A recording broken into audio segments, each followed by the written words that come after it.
நான் இப்ப நாட்டுப்பால் டீ உங்ககிட்ட கேட்டேனா பட்டாசுனா அது 1 kg குட்டி Japan crackers. Online bookings open on 90% offer. Hotstar Specials Goli Soda Rising now streaming on Disney Plus Hotstar. திருமண வாழ்க்கையில பிரச்சனைனா உடனே வன்னிமர விநாயகருக்கு போய் அபிஷேகம் செஞ்சு வஸ்திரம் சாத்தி வழிபாடு செய்வதன் மூலம் அந்த பிரச்சனை எல்லாம் தீருது.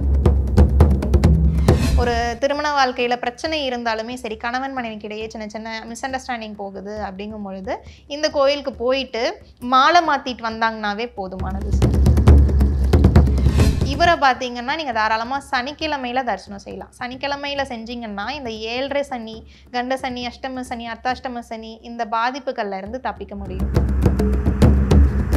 வம்சாவளி விருத்திக்காகவும் சரி, கற்பக விநாயகரை தரிசனம் செஞ்சால் ஒரு விருட்சங்கள் அப்படிங்கிறது சரி, ஒரு விருத்தி அப்படிங்கிறது சரி அந்த இடத்துல நமக்கு உருவாகி கொடுக்கும். ஸோ இந்த 6வது படை வீடு எங்கே இருக்குன்னு பார்த்தோன்னா திருநாரையூரில் இருக்குது. சிதம்பரம் என்ற ஊரில் தான் சார் அமைஞ்சிருக்கு. ஸோ இங்கே என்ன ஸ்பெஷல் அப்படின்னு பார்த்தோன்னா பொல்லா பிள்ளையார். ஸோ வீட்டில் வந்து விநாயக பெருமான தரிசனம் செய்கிறீங்க அப்படின்னா நீங்கள் தாராளமாக கேது காலத்தில், அதாவது யமகண்டம் நேரத்தில் தாராளமாக தரிசனம் செய்யணும். வெற்றிலை மேலே வந்து விநாயகரை பிடித்து வச்சு, அதாவது பிள்ளையார் மஞ்சளில் பிடிப்பாங்க. ஸோ அதை பிடித்து வச்சு அருகம்புல் வச்சு வீட்டில் தீபம் ஏற்றுறீங்க. யமகண்டம் முடிகிற அந்த கடைசி 15 நிமிஷத்துலனா உங்களுக்கு என்ன துன்பங்கள் இருக்கோ அப்படியே நிறுத்திடுவார். அன்பு வணக்கங்கள். இன்று நம்முடன் ஏஎல்பி அஸ்ட்ராலஜர் மோனிகா ராஜ்கமல் அவர்கள் நம்மோடு இணைந்துள்ளார். வணக்கம். வணக்கம் சார். ஆதி கடவுள், முழு முதற் கடவுள், அதுவும் முதல்ல நம்ம கும்பிடக்கூடிய கடவுள் அப்படின்னு பார்த்தாக்க கணபதி, விநாயகர். ஆனால் நம்ம வந்து அவரை அரச மரத்துக்கு கீழே இருப்பார், நம்ம எங்கே பார்த்தாலும் வீட்டுக்கு வெளியே கூட வச்சு கும்பிடுவாங்க. அசால்ட்டாக அப்படி போயின்னு கும்பிட்டுட்டு அப்படியே போகிறது, ஒரு தேங்காய் மட்டும் உடச்சிட்டு போயிடுறது. ஆனால் அவர்கிட்ட இருக்கக்கூடிய ஒரு அளப்பரிய சக்தியை நம்ம இன்னும் முழுசாக புரிஞ்சிக்கலையோ அப்படிங்கிற ஒரு கேள்வி இருக்குது. விநாயகர் வழிபாடு எந்த அளவுக்கு முக்கியமான வழிபாடு? விநாயக பெருமான் வழிபாடு அப்படின்னு எடுத்தோம்னா நிறைய வன்னிமர விநாயகரை வழிபாடு செய்கிறது உண்டு. அந்த காலத்தில் வந்து மழை வராத பட்சத்தில் வந்து வன்னிமர விநாயகருக்கு போய் இளநீர் அபிஷேகம் செஞ்சால் மழை வரும். ஸோ இந்த வன்னிமரத்துக்கு தனி சிறப்பு என்னென்னா வந்து பூவும் பூக்காது, காயும் காய்க்காது. அதுதான் வந்து ஒரு தனி சிறப்பே. நமக்கு வெற்றியை தரக்கூடியது தான் இந்த வன்னி மரமும் கூட. அந்த காலத்துல இருந்தே அது ஒரு வழிபாடாக வந்து செஞ்சுட்டு வந்துட்டு இருந்தோம். இப்போ பார்த்தீங்கன்னா திருமண வாழ்க்கையில் பிரச்சனைனா உடனே வன்னிமர விநாயகருக்கு போய் தரிசனம், அதாவது இந்த அபிஷேகம் செஞ்சு வஸ்திரம் சாத்தி வழிபாடு செய்வதன் மூலம் அந்த பிரச்சனைலாம் தீருது. ஸோ அது வழியாக செஞ்சுட்டு வந்தாலுமே முக்கியமாக இந்த ஜாதக ரீதியாக பார்த்தோன்னா கேது திசையோ அல்லது கேது புத்தியோ உங்களுக்கு நடந்துட்டு இருக்கும் பொழுது இந்த விநாயக பெருமானுடைய வழிபாடு செஞ்சீங்கன்னா நிறைய பலன்கள் அப்படிங்கிறது கிடைக்கும். இப்போது மக்களுக்கு புரியறதுக்காக ஒரு விஷயம் கேட்குறேன். இந்த கேது திசை, இந்த கேது புத்தின்லாம் சொல்கிறாங்க இல்லையா, அது வந்து என்ன நடக்கும் ஆக்சுவலாக? அந்த கேது திசை கேது புத்தியில் என்ன நடக்கும்? கேது திசை கேது புத்தி நமக்கு வந்து என்ன நடக்கும்னா, இப்போ ஜாதக ரீதியாக வந்து கேது பகவான் நல்ல ஸ்தானங்கள்ல இல்லைன்னு வச்சுக்கோங்களேன், 6லையோ 8லையோ அல்லது 12 மறைவு ஸ்தானங்கள்ல இருக்கும் பொழுது நமக்கு ஒரு சின்ன சின்ன பிரச்சனைகள், இடையூறுகள் அப்படிங்கிறது நமக்கு ஏற்படும். கேதுவை போர் கெடுப்பார் இல்லைன்னு சொல்லி நீங்க நிறைய பழமொழி கேள்விப்பட்டிருப்பீங்க. ஸோ அதனால கேது திசை ஆரம்பிக்கும் பொழுது மெடிக்கல் ரிலேட்டட் செலவுகள் வரதுக்கு வாய்ப்பு இருக்கு. 6ஆம் இடத்துல இருக்காங்க இல்லை 8ல் இருந்தாங்கன்னா ஆப்ரேஷன் வரைக்குமே கொண்டு போயிடும். ஸோ இந்த பிரச்சனையில இருந்தெல்லாம் தப்பிக்கணும்னா கேது பகவானே பார்த்தீங்கன்னா நமக்கு ஞானத்தை கொடுக்கக்கூடியவர். விநாயக பெருமானும் நமக்கு ஞானம், அறிவு கொடுக்கக்கூடியவர். அதனால தான் வந்து விநாயக பெருமான் வழிபாடு செய்யும் பொழுது இந்த கேது பகவான் தாக்கத்திலிருந்து தப்பிக்கலாம். இப்போ விநாயகர் வழிபாடு அப்படிங்கிறப்ப இன்னைக்கு வந்து நமக்கு மைண்டில் 2 கோயில் தான், பிள்ளையார்பட்டி, திருச்சி உச்சி பிள்ளையார் அப்படிங்கிற இந்த 2 கோயில் தான் பிரதானமாக நமக்கு மைண்டில் இருக்குது. விநாயகருக்குன்னு பிரசித்தியான ஆலயங்கள் தமிழ்நாட்டில் எங்கெங்கே இருக்குது, என்னென்ன மாதிரியான பிரச்சனை இருக்கிறவங்க அந்த கோயில்களுக்கு போகணும்? ஸோ இப்போ விநாயக பெருமானுடைய தம்பி முருகப்பெருமானுக்கு எப்படி அறுபடை வீடுகள் இருக்கோ அதே போல் இவருக்கும் சரி அறுபடை வீடுகள் இருக்குது சார். முதல் அறுபடை வீடு எங்கே இருக்குன்னு பார்த்தோன்னா திருவண்ணாமலையில் இருக்குது. இந்த திருவண்ணாமலையில் பார்த்தோன்னா கிழக்கு கோபுரத்தில் வந்துட்டு நுழைவாசலில் நுழைஞ்சதுமே வந்து செல்வ கணபதியாக நமக்கு காட்சி தருவார். ஸோ அந்த கணபதியை வந்து நம்ம அருகம்புல் எடுத்துகிட்டு போய் தரிசனம் செய்யும் பொழுது நம்ம வாழ்க்கையில் ஏற்படுகின்ற செல்வ செழிப்பு பிரச்சனைகள் ஆகட்டும், பொருளாதார ரீதியாக வந்து நல்ல உயரத்தில் இருந்திருப்பாங்க, டக்குன்னு அடிமட்டத்துக்கு வந்திருப்பாங்க. ஸோ இந்த மாதிரி பாதிப்பு.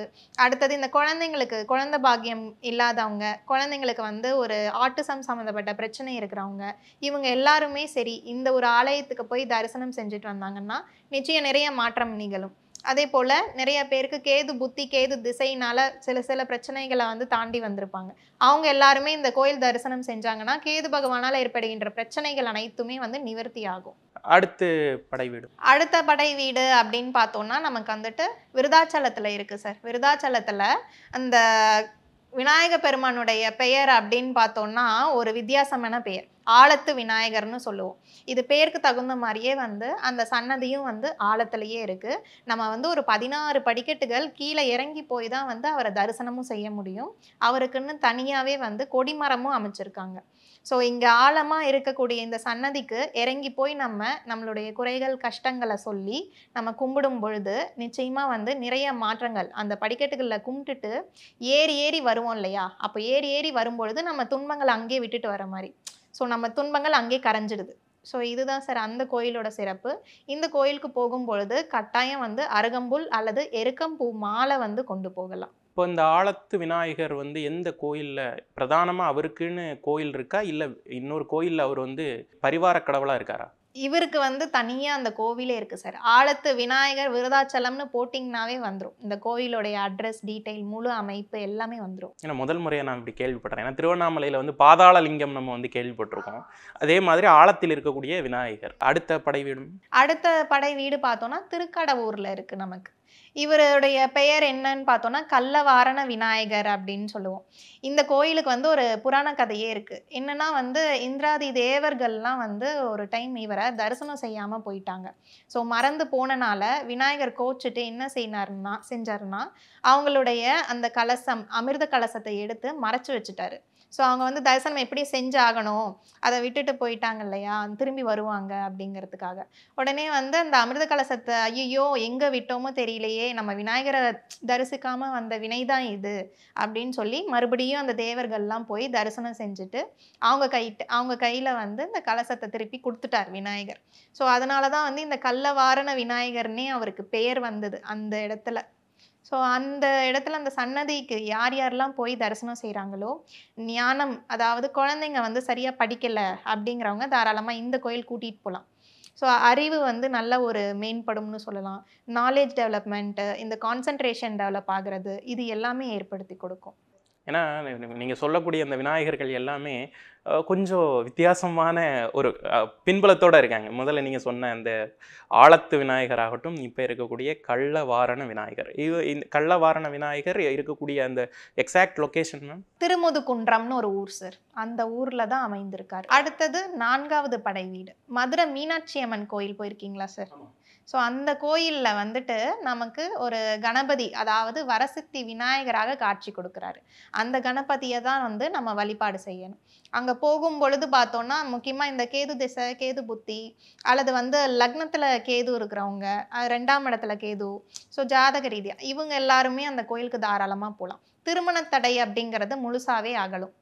ஒரு திருமண வாழ்க்கையில் பிரச்சனை இருந்தாலுமே சரி, கணவன் மனைவிக்கு இடையே சின்ன சின்ன மிஸ் அண்டர்ஸ்டாண்டிங் போகுது அப்படிங்கும் பொழுது இந்த கோயிலுக்கு போயிட்டு மாலை மாற்றிட்டு வந்தாங்கன்னாவே போதுமானது சார். அந்த திருமண மன உறவுகளில் இருக்க சிக்கல்கள் எல்லாமே கட்டாயம் சரியாகும் சார். மாலை மாற்றும் பொழுது அவங்க மனங்களும் மாறி மனதில் இருக்கக்கூடிய பிரச்சனைகள், ஈகோ சம்மந்தப்பட்டது எல்லாமே மாறிடும். அதே போல் இந்த கோயிலில் வந்து நீங்கள் ஏதாவது நினச்சிட்டு காரிய சித்தி ஏற்படணும்னு சொல்லிட்டு ஏதாவது ஒரு காரியம் மனசில் நினச்சிட்டு போகிறீங்க, இப்போ தொழிலே ஆரம்பிக்கிறீங்க, அந்த தொழில் நல்லபடியா அமையணும் அப்படின்னு முதல்ல இவரை போய் தரிசனம் செஞ்சீங்கன்னா நிச்சயம் வந்து நல்ல ஒரு வெற்றி கிடைக்கும்.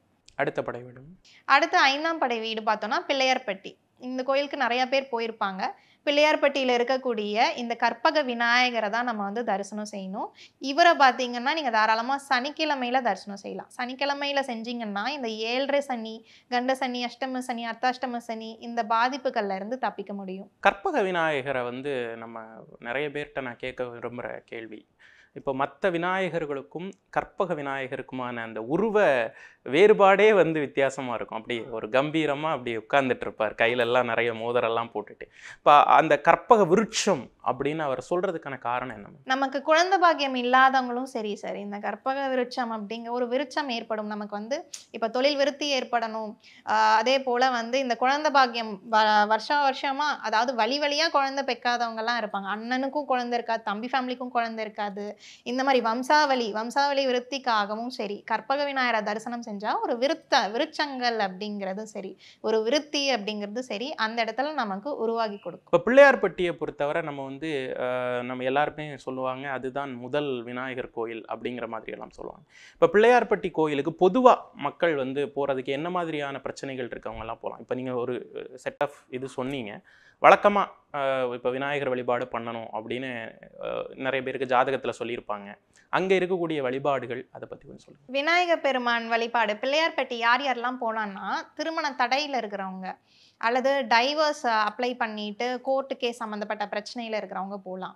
அடுத்து இந்த என்ஜினியரிங் அல்லது டிகிரி காலேஜ் போய் படிச்சுட்டு இருக்கிறவங்க அடிக்கடி வந்து அரியர் வைக்கிறது, கிளியர் பண்ணவே முடியாது, அந்த மாதிரி பட்சத்தில் அங்கே போய் தரிசனம் செய்யலாம். ஏன்னா வந்து அந்த மலை ஏறி நம்ம அந்த பிள்ளையாரை கும்பிட்டுட்டு இறங்கும் பொழுது நம்ம குறைகள்லாம் அங்கேயே விட்டுட்டு இறங்கிடுவோம்.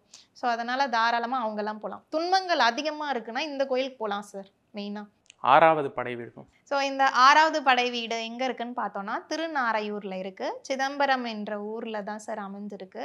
ஸோ இங்கே என்ன ஸ்பெஷல் அப்படின்னு பார்த்தோன்னா பொல்லா பிள்ளையார். இந்த பொல்லா பிள்ளையார் பார்த்தோன்னா சிற்பியில் செதுக்கப்படாத ஒரு சுயம்புவாக எழுந்தருளி இருக்கக்கூடிய விநாயகராக நமக்கு காட்சி தராரு. ஸோ இந்த இடத்துல வந்து நம்ம போய் தரிசனம் செய்கிறோன்னா புதுசாக செய்யக்கூடிய முயற்சிகள் அனைத்துமே வெற்றி கிடைக்கும். இப்போ புதுசாக வந்து வரன் பார்க்க ஆரம்பிக்கிறீங்கன்னா இங்கே போயிட்டு அந்த ஜாதக குறிப்புன்னு ஒன்று வச்சுருப்பாங்க, அதை போய் அவர் பாதத்தில் வச்சு பூஜை பண்ணி எடுத்துகிட்டு வந்து அதற்கப்புறம் வந்து வெளியே நீங்கள் பொருத்தம் பார்க்க அந்த ஜாதகத்தை வெளியே கொடுக்கலாம்.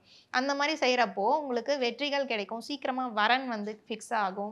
புதுசாக தொழில் ஆரம்பிக்கிறீங்கன்னா விசிட்டிங் கார்டு எடுத்துகிட்டு போய் இவர்கிட்ட பாதத்தில் வச்சு ஒரு அர்ச்சனை செஞ்சுட்டு தரிசனம் செஞ்சுட்டு வந்து நீங்கள் தொழில் ஆரம்பிக்கும் பொழுது நல்ல மாற்றங்களும் தொழிலில் வந்து நல்ல அடுத்தடுத்து முன்னேற்ற பாதை அப்படிங்கிறது உங்களுக்கு ஏற்படுத்தி கொடுப்பாரு. இப்போ முருகப்பெருமானுக்கு அறுபடை வீடுகள் அப்படிங்கிறப்ப அவருக்கான அந்த வரலாறு நமக்கு தெரியும். அவருடைய அந்த ஒரு படிநிலைகள்லையும் அவர் அந்தந்த கோயில்களில் குடிகொண்டார் அப்படிங்கிறது நமக்கு தெரியும். இப்போ நீங்கள் விநாயகருக்கான அறுபடை வீடுகளை சொன்னீங்க. இந்த அறுபடை வீட்டுக்கு பின்னாடி இருக்கக்கூடிய அடிப்படை என்ன? அறுபடை வீடுகள்லேயே பார்த்தோன்னா நமக்கு ஒவ்வொரு படை வீட்லையுமே சரி சார், இந்தெந்த பிரச்சனைக்கு இந்த வீட்டுக்கு வரணும் அப்படிங்கிறது. இப்போ முதல் அறுபடை வீடு நான் சொன்னேன் இல்லையாங்க சார், அந்த அறுபடை வீட்டில் என்னன்னா அல்லல் போம் வல்வினை போம்னு ஔவையார் வந்து ஒரு பாடலே அவரை பற்றி பாடியிருக்காங்க. ஸோ அந்த முதல்ல சொன்ன அந்த திருவண்ணாமலையில் வீட்டில் இருக்கக்கூடிய விநாயக பெருமானை பற்றி நமக்கு வந்து ஒரு துன்பங்கள் நீங்கும், அதற்காக தான் அல்லல் அப்படின்னா வந்து நம்ம கிட்ட இருக்கக்கூடிய துன்பங்கள் அனைத்துமே வந்து நீங்குவதற்காக அந்த முதலாம் படை வீடு அப்படிங்கிறது அமைக்கப்பெற்றிருக்கு. இந்த 2ஆம் படை வீடு அப்படிங்கும் பொழுது விருதாச்சலத்தில் சொன்ன அந்த விநாயக பெருமானுடைய ஆலயம் பார்த்தோன்னா ஒரு ஆழத்தில் இருக்கக்கூடிய சன்னதி. அங்கே பார்த்தோன்னா நம்ம அந்த ஆழத்தில் இறங்கி நம்மளுடைய கஷ்டங்கள் எல்லாமே வந்து அங்கே இறக்கி வச்சுட்டு நம்ம மேலே எழும்பி வரப்போ நமக்கு வந்து ஒரு அறிவு விருத்தம் ஆகட்டும், நல்ல ஒரு அறிவு பெறுவதற்கு, செல்வ செழிப்பு உண்டாகிறதுக்கு, இதுக்கு எல்லாமே வந்து இந்த 2ஆம் படை வீடு அப்படிங்கிறது நமக்கு ஒரு உருவாக்கி கொடுத்துருக்குன்னே சொல்லலாம். இந்த 3ஆம் படை வீடு அப்படின்னு பார்த்தோன்னா நமக்கு வந்து அமர்ந்திருக்கிறது திருக்கடவூரில் வந்து அமர்ந்திருக்கு. ஸோ இந்த வீட்டில் என்ன சிறப்பு அப்படின்னு பார்த்தோம்னா இந்த விநாயக பெருமான் வந்து ஒரு கள்ளவாரண விநாயகராக அங்கே அமர்ந்திருக்காரு. நமக்கு ஆரோக்கியத்தையும் நீண்ட ஆயுளையும் தரக்கூடிய அம்சம் அப்படிங்கிறது இந்த 3ஆம் படை வீட்டில் இருக்குது. ஆரோக்கிய குறைபாட்டில் இருக்காங்க, ரொம்ப நாளாக வந்து பெட்டில் அட்மிட் ஆகியிருக்காங்க, ஹாஸ்பிட்டல் செலவுகள் அதிகமாக இருக்குன்னா இந்த 3ஆம் படை விநாயகர் திருக்கடவூருக்கு போய் தரிசனம் செஞ்சுட்டு வந்தாங்கன்னா படிப்படியாக வந்து இந்த மருத்துவ செலவுகள் எல்லாமே குறைய ஆரம்பிக்கும். ஸோ அடுத்து இந்த 4ஆம் படை வீடு அப்படின்னு எடுத்தோம்னா சார் மீனாட்சி அம்மன் ஆலயத்தில் அமர்ந்திருக்கு. ஸோ இந்த விநாயகரை நம்ம தரிசனம் செய்யும் பொழுது நமக்கு வந்து ஒரு ஞானம் பிறக்கணும் அல்லது வயதானவர்கள்லாம் வந்து மோட்சம் பெறணும்னு சொல்லுவாங்க, ஆன்மீக பயணங்கள் அதிகமாக போவாங்க, அவங்க எல்லாருமே இந்த கோவிலுக்கு போயிட்டு வந்தாங்கன்னா ஒரு மன நிம்மதியான ஒரு வாழ்க்கை அப்படிங்கிறது தரக்கூடியதாக அமைந்திருக்கு. இந்த 5ஆம் படை வீடு வந்து பிள்ளையார்பட்டியில் இருக்குது. ஸோ இந்த வீடு எப்படின்னா கற்பக விருட்சமாக நமக்கு தரக்கூடியது. குழந்தை பாக்கிய தடைகள், அதே போல் இந்த திருமண தடைகள் ஆகட்டும், இது எல்லாத்துக்குமே வந்து நம்ம தாராளமாக போகலாம். ஒரு விருட்சம் ஏற்படணும், வாழ்க்கையில் ஒரு விருத்தம் தரணும், முன்னேற்றம் ஏற்படணும், வம்சாவளியாக குழந்தையே இல்லை, இங்கே போயிட்டு வந்தால் ஒரு விருத்தம் ஏற்படும், கட்டாயம் ஒரு விருத்தி கிடைக்கும். ஸோ இந்த 6ஆம் படை வீட்டில் என்ன சிறப்பு அப்படின்னு பார்த்தோம்னா திருநாரையூரில் இருக்கக்கூடிய விநாயக பெருமான்கிட்ட புதுசாக ஏதாவது முயற்சி ஸ்டார்ட் பண்ணணும்னா இங்கே முதல்ல காலடி வச்சுட்டு முயற்சி செய்யும் பொழுது உங்களுக்கு வந்து வெற்றி கிடைக்கும். ஸோ இந்த 6 படை வீடுகள் இதற்காக தான் சார். இப்போ விநாயகர் பொறுத்தவரை நம்ம கேட்க வேண்டிய முதல் கேள்வி என்னென்னா, அவர் உண்மையிலேயே கல்யாணம் ஆனவரா ஆகாதவரா அப்படிங்கிற ஐயப்பாடு நிறைய பேருக்கு இருக்கும். ஏன்னா நிறைய இடங்களில் வல்லப கணபதியாக இருக்கும் போதும் சரி, உச்சிஷ்ட கணபதியாக இருக்கும் சரி, அவர் வந்து மனைவியை மடியில் வச்சிருப்பாரு அப்படிங்கிற அந்த விக்கிரகங்கள்லாம் இருக்கும். ஸோ இவர் பார்த்தீங்கன்னா இவர் இப்போ ஒரு அம்சம் ஒவ்வொரு கோவில்லையும் ஒவ்வொரு அம்சம் ஒவ்வொரு பெயரோட இருக்காரு சார். ஸோ இப்போ ஒவ்வொரு ஸ்டேஜ்லையுமே அவர் வந்து இப்போ ஒரு பிரம்மச்சாரியா அமர்ந்திருந்த ஆலயமாகட்டும், அடுத்தடுத்து அந்த திருமணமாக செஞ்சு மனைவியோட அமர்ந்திருக்கிற ஆலயமாகட்டும், இதெல்லாம் ஒவ்வொரு ஸ்டேஜ் படி தான் சார் நமக்கு வந்து ஆலயங்கள் அப்படிங்கிறது அமைச்சிருக்காங்க. வீட்டில் விநாயகரை வந்து வழிபடுறதுக்கு சிம்பிளான ஒரு பூஜை முறையோ இல்லை பரிகாரமோ? ஸோ வீட்டில் வந்து விநாயக பெருமான தரிசனம் செய்கிறீங்க அப்படின்னா நீங்கள் தாராளமாக கேது காலத்தில், அதாவது யமகண்டம் நேரத்தில் தாராளமாக தரிசனம் செய்யணும். யமகண்டத்தில்? ஆமாம் சார், கேது உகந்ததே இந்த யமகண்டம் தான். நீங்கள் ஏதாவது ராகு காலத்தில் செஞ்சீங்கன்னா வச்சுக்கோங்களேன், இப்போ வந்து ஒரு ஷாப்பிங் போகிறீங்கன்னு வச்சுக்கோங்களேன், ராகு காலத்தில் போயிட்டீங்க, 10 ரூபாய் செலவு பண்ணலான்னு போயிருப்பீங்க, அங்கே 1000 ரூபா செலவு ஆயிருக்கும் உங்களுக்கு. ஸோ அதனால தான் ராகு காலத்தில் ஏதோ பர்ச்சேசிங்கு இந்த மாதிரி ஐட்டம்ஸ்லாம் தவிர்க்கிறது நல்லது. இந்த கேது பகவானுக்கு உரியது தான் வந்து விநாயக பெருமான். இவருக்கு உகந்தது இந்த யமகண்ட நேரம். கேதுனாவே நமக்கு யமகண்ட நேரம். இந்த நேரத்தில் செய்யும் பொழுது உங்களுக்கு அப்படியே ஸ்டாப் ஆகிடும். என்ன செஞ்சுட்டு இருக்கீங்களோ அப்படியே தடுத்து நிறுத்திடுவார். ஸோ இப்போ நீங்கள் மெடிசனே எடுக்கிறீங்கன்னா அப்படியே அங்கே ஸ்டாப் ஆகிடும். ஆனால் வந்து யமகண்ட நேரம்னா எல்லாம் பயந்துப்பாங்க, எந்த ஒரு நல்ல காரியமும் செய்யக்கூடாது. ஆனால் இந்த நேரத்தில் வந்து துன்பங்களோடு இருக்காங்க, ஆயுள் பிரச்சனை இருக்காங்கன்னா இந்த யமகண்டம் முடிகிற அந்த கடைசி 15 நிமிஷத்தில் நீங்கள் தீபம் ஏற்றி வெற்றிலை மேலே வந்து விநாயகரை பிடித்து வச்சு, அதாவது பிள்ளையார் மஞ்சளில் பிடிப்பாங்க, ஸோ அதை பிடித்து வச்சு அருகம்புல் வச்சு வீட்டில் தீபம் ஏற்றுறீங்க யமகண்டம் முடிகிற அந்த கடைசி 15 நிமிஷத்துலனா உங்களுக்கு என்ன துன்பங்கள் இருக்கோ அப்படியே நிறுத்திடுவார் தடுத்து அதோட. ஸோ அது ஒரு சிறப்பு வழிபாடுன்னே சொல்லலாம். தினமும் ரெகுலராக கும்பிடுறவங்க நினைக்கிறவங்க வந்து வெற்றிலை மேலே விநாயகரை பிள்ளையாராக, அதாவது மஞ்சளில் பிடித்து வச்சு அருகம்புல் வச்சு, முடிஞ்சால் வந்து அந்த எருக்கம்பூவையும் வைக்கலாம், வச்சுட்டு 2 தீபம் ஏற்றணும் சார். எப்பயுமே கடவுளுக்கு வந்து ஒத்த தீபம் ஏற்றக்கூடாது. முன்னோர்களுக்கு இறந்தவர்களுக்கு மட்டும்தான் வந்து ஒத்த திரி, ஒத்த விளக்கு, இந்த மாதிரி ஒத்த ஊதுபத்தி இதெல்லாமே ஏற்றணும். ஸோ இவருக்கு வந்து 2 அகல் விளக்கில் வந்து நல்லெண்ணெய் ஊற்றி பஞ்சு திரி போட்டு தீபம் ஏற்றினீங்கன்னா ரொம்ப சிறப்பாக இருக்கும். விநாயக பெருமானை குறித்து ஒரு வித்தியாசமான வழிபாட்டு முறைகள், அதுவும் அறுபடை வீடுகள் அவருக்கு இருக்குது அப்படிங்கிறது ஒரு புது செய்தியாக இருந்தது எங்களுக்கு. உங்களுடைய நேரத்திற்கும் உங்களுடைய கருத்திற்கும் ரொம்ப நன்றி. நன்றி சார். நான் இப்ப நாட்டுப்பால் டீ உங்ககிட்ட கேட்டேனா?